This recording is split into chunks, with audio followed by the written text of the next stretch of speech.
every few years didn't let men get away with much. But the rules were different for socialites with established wealth. Truth was, men got away with such things all the time. Gabby's job was to make this time different.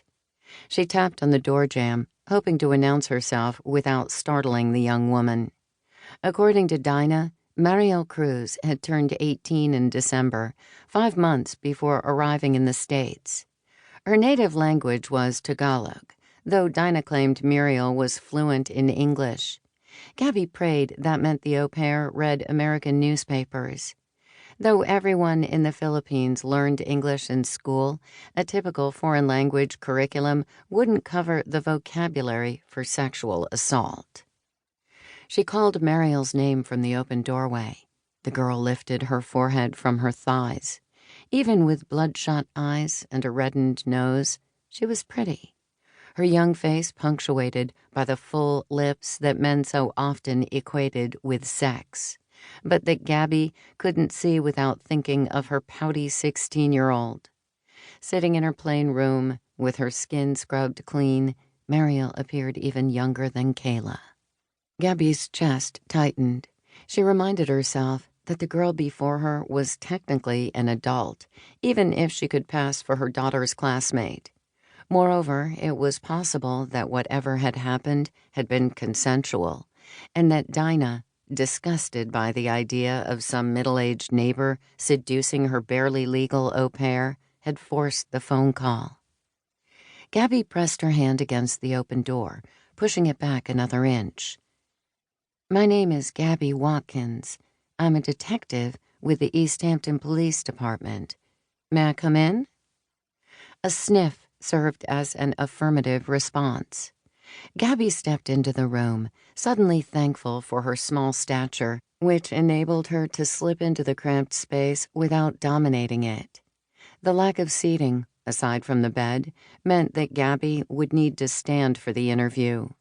Plopping on a mattress beside a possible sexual assault victim was even worse than lording over one. "I understand that something happened to you last night. I'd like to help." Mariel pulled at her sweatshirt, attempting to tuck her knees beneath the image of crossed paddles stitched into the fabric. "Dinah said to call the police. She thinks somebody put a drug in my drink, but I don't know. I don't remember." The sentences shot out in short gasps, like steam from a rusting heater. Gabby wished that the Collette family had volunteered to go out to breakfast, so that she and Mariel could talk in the kitchen. A glass of water would help the young woman calm down and tell her story fluidly. Details emerged only when a conversation was flowing. And in he said, she said sexual assault cases, the details often decided arrests. "It's okay if you can't recall everything." Gabby kept her voice soft, aware that even a normal speaking voice might ricochet against the tight walls. "Let's talk about the party. How did you hear about it?" Mariel stretched the sweatshirt over her kneecaps and rounded her back over her thighs. "From Fiona O'Rourke. She's an au pair too. She watches a 6-year-old in the gray house at the end of the street. She told me that some guys were having a pool party." "A party where?" "Pepperidge Lane. I don't know the house number. Fiona picked me up in a lift." Gabby made another mental note. Fiona's ride-sharing app would have the exact party location. "I thought they would be Irish students, like Fiona, but the guys were much older." Mariel released one of her arms from around her covered legs. She picked up a piece of her own black hair. "A couple were, I don't know how to say, putting buhok, grease, when the hair begins to lose color." "Graying?" Gabby thought of her own hair, pulled back into a matronly ponytail.